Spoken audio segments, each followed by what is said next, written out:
Muita atenção na explicação do professor. Para Aline Nossi, é assim todos os dias. Leva-me até o centro. A rotina é a mesma para os alunos, mas o que diferencia a Aline dos outros é a busca pelo conforto, pelo ensinamento que o Evangelho traz. E é durante o intervalo das aulas que ela se reúne para mostrar a outros jovens que Jesus pode fazer parte da vida deles.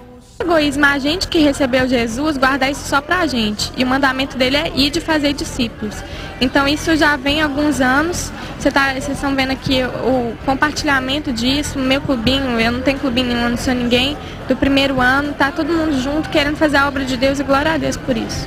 Bom, a gente tem que falar a linguagem deles mesmo, usar a nossa linguagem de comunicação que torna tudo mais fácil e deixar Deus falar, porque a gente não é ninguém para atrair ninguém, não é ninguém para salvar ninguém, é Deus mesmo que fala e que toca os corações, né?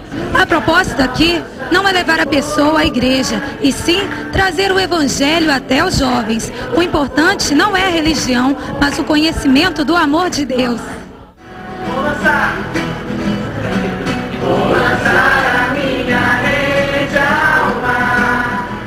Rodrigo Moraes visitou a reunião pela primeira vez e para ele foi uma boa experiência. É a primeira vez que eu venho e é muito bom, o louvor é muito bom, o tempo é curto, mas dá pra gente ter uma visão geral do que é. E é um culto mesmo, só que com tempo mais reduzido. E o importante que seria louvar a Deus e agradecer, a gente faz aqui. Eles fazem, né? E eu pretendo passar a vir. Mas até que o grupo conseguisse atrair os colegas, foi uma longa caminhada. E Dila lembra como tudo começou. No primeiro clubinho veio 3 pessoas. Eu e mais as minhas 2 amigas. Ninguém mais apareceu. Aí depois, nas outras semanas sim, aí a gente foi fazendo toda semana. Aí foi aparecendo mais gente, nossos amigos começaram a vir também, aí outras pessoas que a gente nem conhecia. Teve um dia que, tipo assim, a gente resolveu fazer no meio do pátio, aí o pessoal ia passando assim, ia vendo, aí juntou muita gente, aí assim tá indo. Esse trabalho tem dado bons resultados. Prova disso é que alunas de outro turno desejam também implantar um clubinho no período em que estudam. A gente vir aqui de manhã pela primeira vez foi uma reafirmação nossa, assim, para ter certeza que pode dar certo no turno da tarde também, por mais que sejam poucas pessoas. E a gente vê, assim, a diferença, sabe? Muitas pessoas que a gente achava que nunca iam estar aqui no clubinho, sendo atraídas e vendo que o evangelho está sendo pregado e está sendo instalado na vida delas. Deus está do nosso lado, né? A gente quer pregar o evangelho, a gente tem pregado para amigos nossos, mas a gente queria fazer o clubinho para poder ter a oportunidade de pregar para mais gente. Eu acho que a palavra de Deus nunca vai voltar vazia. A gente está pensando em fazer vários grupinhos como tem na igreja, de teatro, dança, canto, só que tem a questão de o horário fora da escola, assim, fora do horário normal da escola. Tentar fazer participar, sabe? A gente está começando a falar com os amigos, porque vai brotando, sabe? Se você vê a diferença no outro, o outro vai pensar, não, o que aconteceu? Ele está feliz, a vida dele está indo bem, eu quero isso também. Isso a gente está pensando muito disso do exemplo. A gente fazendo, as pessoas querendo fazer igual. Pregar o evangelho em uma escola pode ser difícil, mas eles contam com o apoio de quem entende bem deste assunto.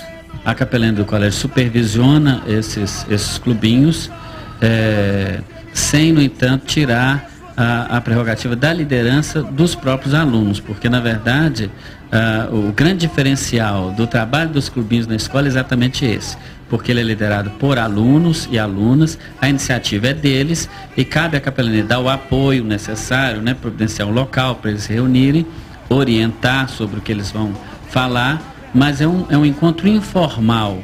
Então isso facilita muito e ajuda muito na participação dos alunos, até por ser informal mesmo, né? Até o centro do teu coração. Clame, ó Deus, Então nós estamos vendo aqui gente fazendo diferença, né? A moça pregando o evangelho, levando o evangelho. Mas a gente sabe que existem as dificuldades também nessa questão de fazermos história, de fazermos a diferença. E até a gente recebeu aqui uma participação do Eduardo, Ele fala assim: eu creio que como um jovem adulto eu preciso construir uma história diante do trono de Deus. Mas hoje eu tenho uma enorme dificuldade, que é a de lidar com o casamento e com a vida financeira. Então, como que eu faço para lidar com essas áreas e também construir uma história? E a Vanessa Capochinha, ou a Lu, que já são casados, né? São experientes. Olha, gente, é equilíbrio. Acho que a palavra certa para isso é equilíbrio. Você tem que saber trazer para um... Você não pode ser extremista em nenhum dos pontos. Traz aqui para o meio termo, para o equilíbrio e andar em equilíbrio. Não tem como. Tanto... Deixa eu aproveitar o selo, assim, que a gente já se conhece mais ou menos aqui. Você é responsável pela visão, né, e a fundação do ID. Sim. E aí, há 3 anos atrás, mais ou menos, foi quando você... 4 anos atrás. Mas assim que você formou, você já foi embora, né? Foi embora. Você recebeu um comissionamento do Senhor, você foi servir lá em Tocantins, né, liderar o projeto lá. Nessa sua saída, o ID aqui, como a gente estava conversando aqui nos bastidores, ele começou a caminhar assim, mais ou menos, e já faz mais ou menos, como você me falou, 1 ano que o projeto está assim, funcionando, mas não está funcionando. Tá aquela coisa assim. Mas também nesse meio tempo, você casou. Casei. E nesse meio tempo que você casou, você também teve um problema de saúde. Tive também. Então, assim, como que é lidar com tudo isso, né? A sua saída daqui, o esfriamento do ministério aqui, a responsabilidade do ministério lá em Tocantins, a questão do casamento e a questão desse problema de saúde que você teve. Porque é essa a situação do Eduardo. Sim. Ele quer servir a Deus, ele quer fazer a diferença, mas ele se vê hoje no meio de um tanto de coisa, porque ele tem o casamento, ele tem a área financeira, e aí ele, né? Como que você lidou com essas coisas todas? Chegou um momento do ano passado, que foi o ponto mais difícil, onde tudo isso que você citou, juntou. Parece que tudo resolveu explodir ao mesmo tempo, junto com o meu problema de saúde. Se você quiser falar, não tem problema não. Eu só não falei para de repente não te constranger. Não, eu tive um problema de vesícula, na verdade, que ele se estendeu e os médicos demoraram a diagnosticar. E foi 1 mês, eu com muita dor, até que eu fiz a cirurgia. Então, recém-casada, estava fazendo uma transição de ministério, saindo do ministério que eu estava indo para o outro, ainda tinha esse agravante também. O ID aqui em Palmas, nesse processo também, o ID lá nesse processo também de mudança de ministério, de igreja. Então foi tudo, muita coisa ao mesmo tempo. E chegou uma hora que eu falei assim, gente, eu vou enlouquecer. Chegou uma hora que eu achei que eu realmente não ia dar conta. Chega uma hora que você olha e tem tanta nuvem que você fala assim, meu Deus, acabou. Acho que agora eu cheguei no fim da linha, acho que em algum momento eu fiz a escolha errada.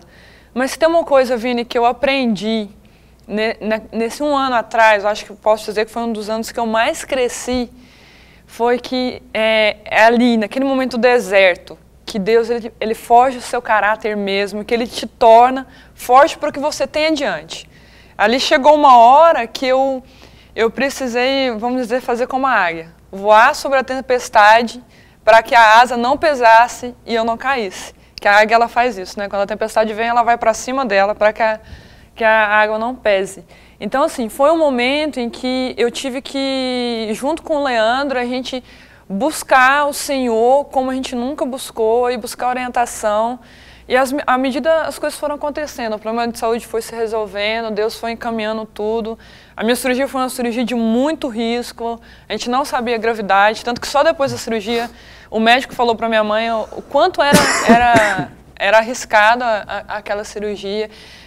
Eu cheguei a ter uma pancreatite, fiquei 1 mês quase internado, vai e vem de hospital. E tudo assim, nesse meio tempo, tudo que a gente pensa é que não vai dar certo. Não vai dar certo casamento, não vai dar certo ministério, não vai dar certo igreja, não vai dar certo nada. Você acha que não vai dar certo nada.